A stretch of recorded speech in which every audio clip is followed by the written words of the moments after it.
Nyagasani Yesu n'abane na hamwe.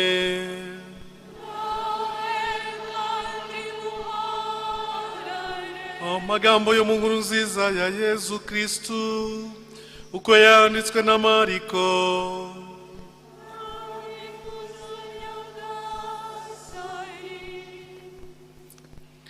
Ivanjili ya Mariko umutwe wa 12 kuva ku murongo wa 38 kugera kwa 44.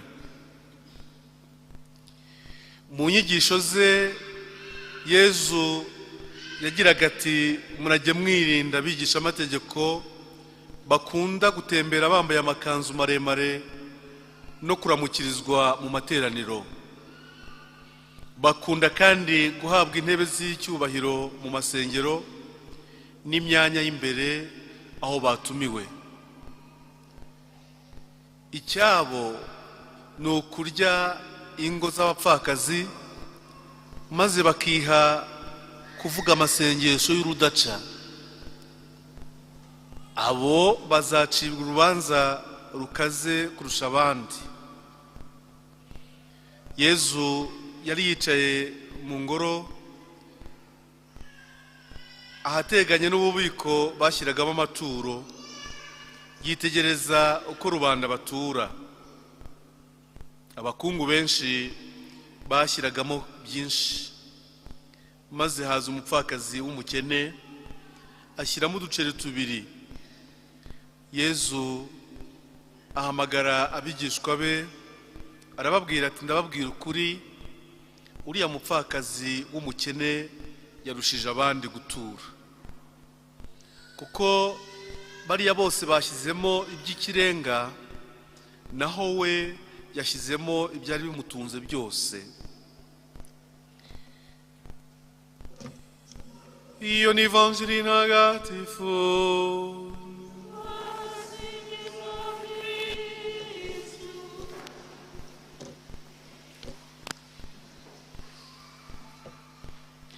Bakristu, inshuti za Yezu Nyirimpuhwe, mwese abo twatangiranye urugendo rw'igisingizo cya Yeriko, namwe mwese dukomeza guhurira ku meza matagatifu. Uyu mugoroba numvise twareba aya magambo twahawe na liturujia ku buryo bukurikira. Mbere na mbere twabanza tukishimira ibyishimo bya Paulo uri gutanga umurage ahaye uwo yita umwana we Timote, wafashe umwanya akigira ku birenge bye kandi akemera gushinga imirimo yo kuyobora abandi bakristu mu ikoraniro rishyashya Paulo yaragishinga. Ahandi twaza kwibanda ni kuri iyi myitwarire y'abigisha amategeko. Abangaba Yesu abwiye abigishwa be kujya bamenya kubirinda no kwirinda kubakurikiza. Aho hantu hombi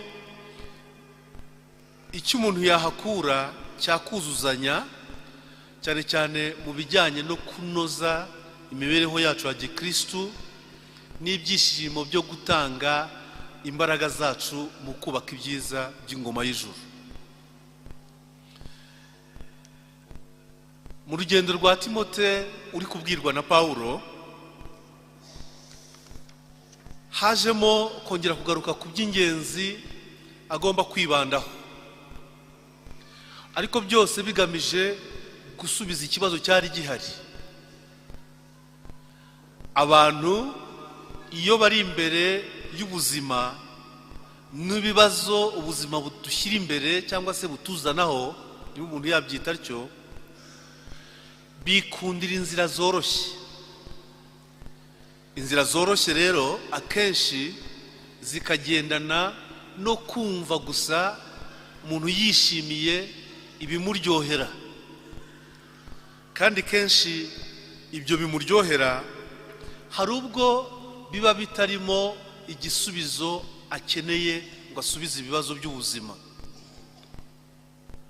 hakaba rero abantu benshi bazi ko kamere muntu yasabitswe n'ako kantu ko gushaka inzira z'ubusamo,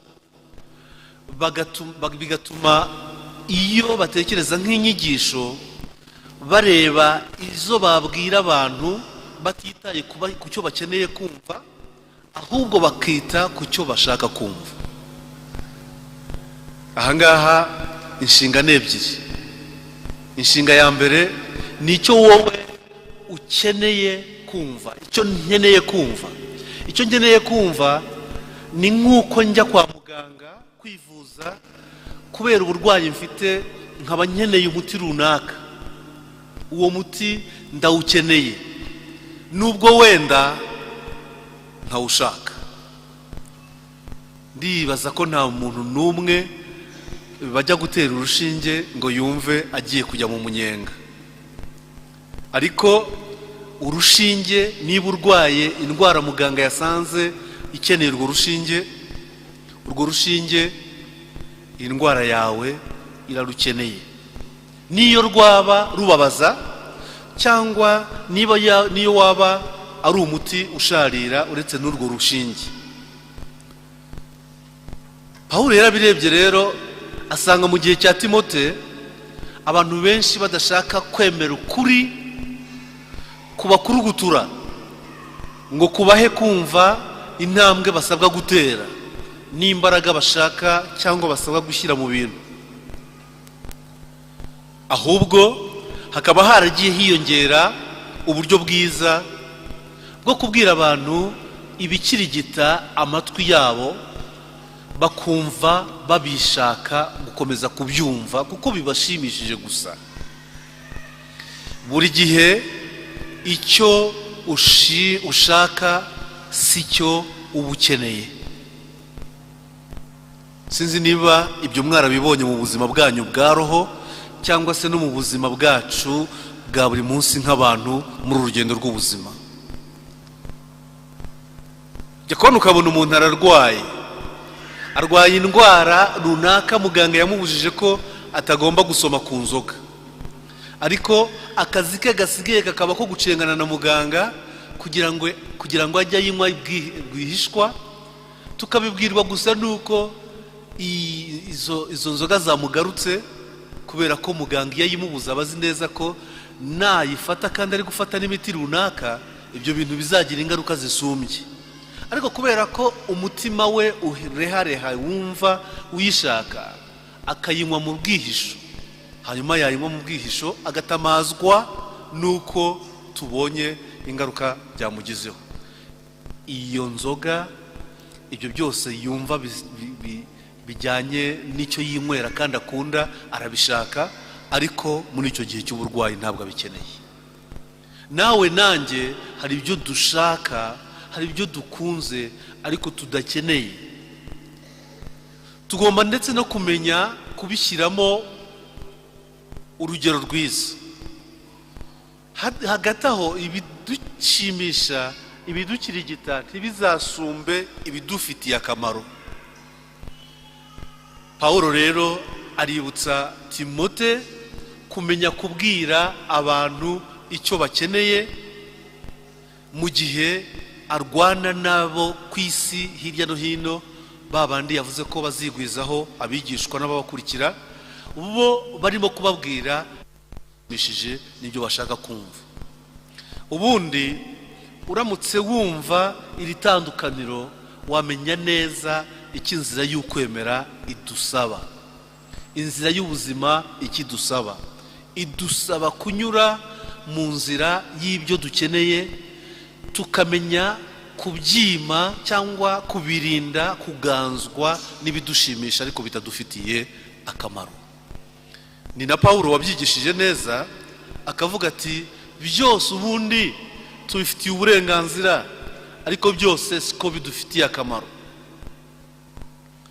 Ibyo twifuza, ibyo dushaka byose, niba bidusenya, biba bigomba kugira urugero rwabyo, ariko bikarushwa imbaraga, ahubwo bikarushwa imbaraga n'ibyo dukeneye ngo bidukuzemo icyiza, bidukomezemo imbaraga zituruka ku Mana, kandi bidufashe kujya mbere mu rukundo, mu kwemera no mu kwizera kwacu.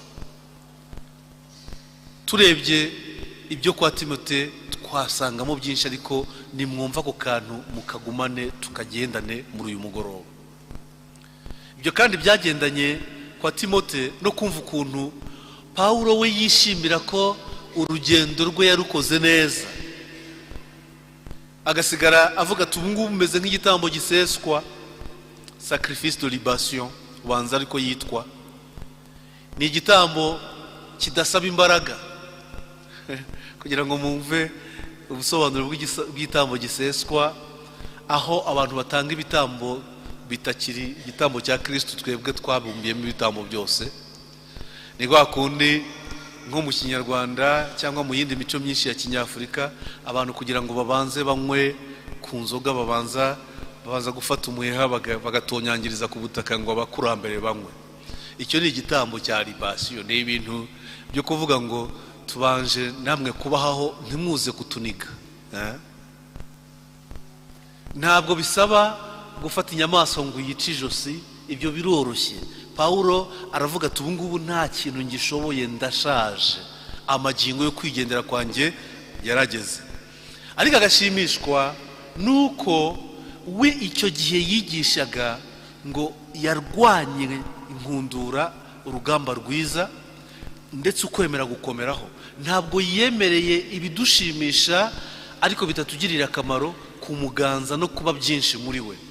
Yemereye ibyo akeneye kumwubaka, maze amaze kubakwa nawe abyubakisha abandi.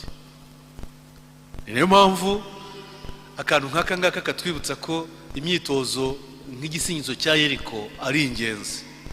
So ubu ngubu ntabwo mwabonye ko bisaba ka discipline gahagije kugira ngo umuntu ibi utangire urugendo rukomeze urubemo kugeza ku ndunduro. Ntabwo biba byoroshye kurutega amatwi uvuga uti uyu munsi tugeze ahangaha, navuye ahangaha ngeze ahangaha kandi nzagera ejo ahangaha. Birya bisaba kuba washyize mu mutima wawe imbaraga nyinshi.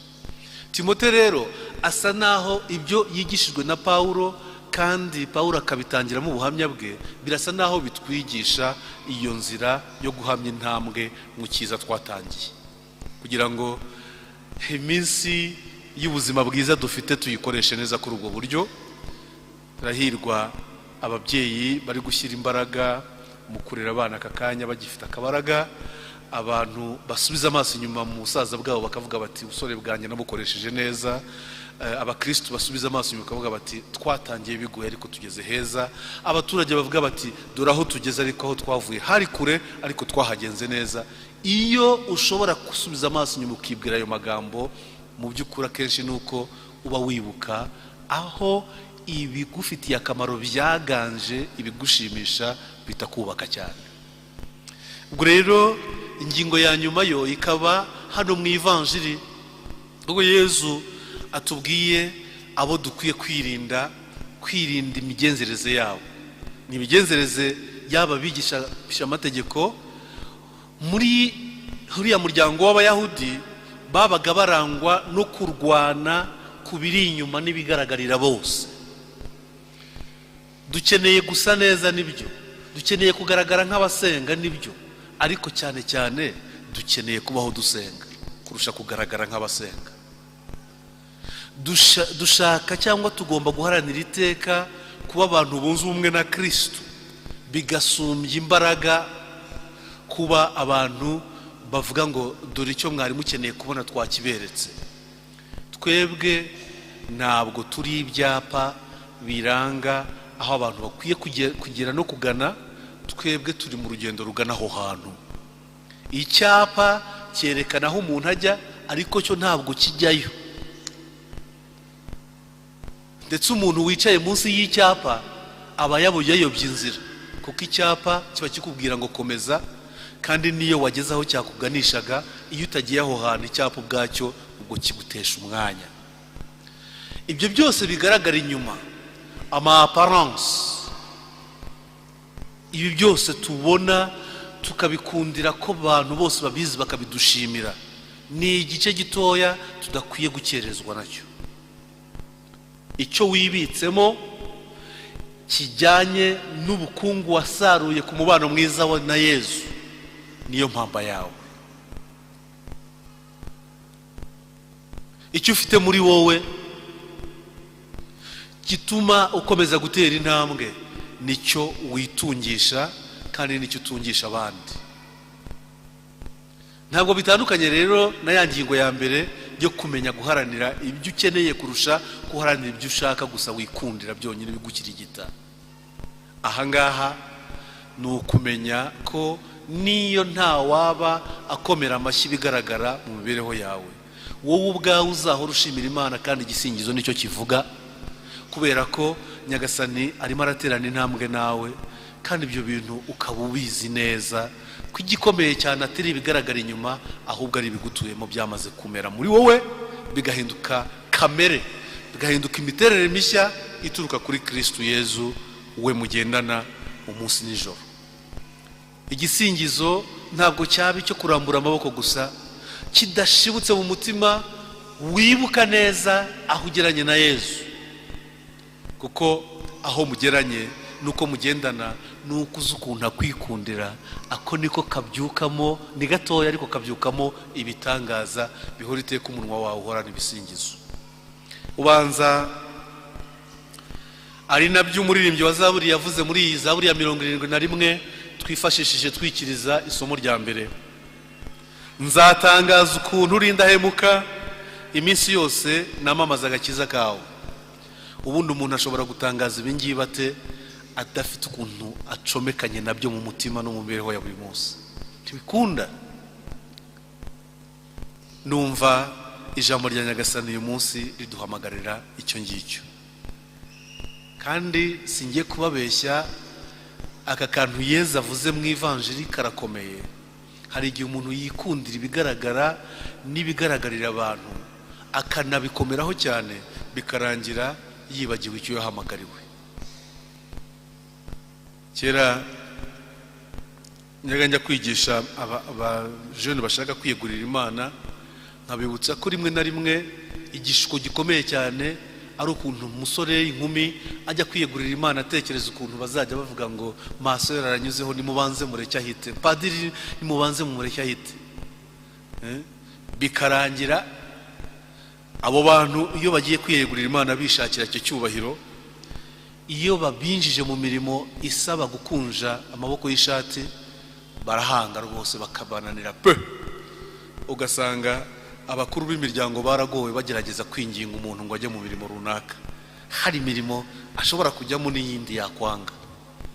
Nyamara umukristu cyane cyane wiyeguriye Imana wagomba kuba bizi kurusha abandi. Twebwe turabagaragu bagomba kwigisha abandi bose uko ubugaragu Yezu yaduhamagayemo bwitwa nuko tububamo. Nyagasani we soko y'ibyiza byose naduhe kwishimira kwakira ibyiza bimukomokaho niyo byaba bishaririye, tuzi neza ko bituvura kandi bitwubaka. Aduhe kandi gukunda urukundo nyarwo rumukomokaho, dutunge turutungisha abandi, turwubakishe kiliziya, turwubakisha imiryango yacu, turwubakisha ubuvandimwe n'ubucuti dufitanye na bagenzi bacu. Nyagasani Yezu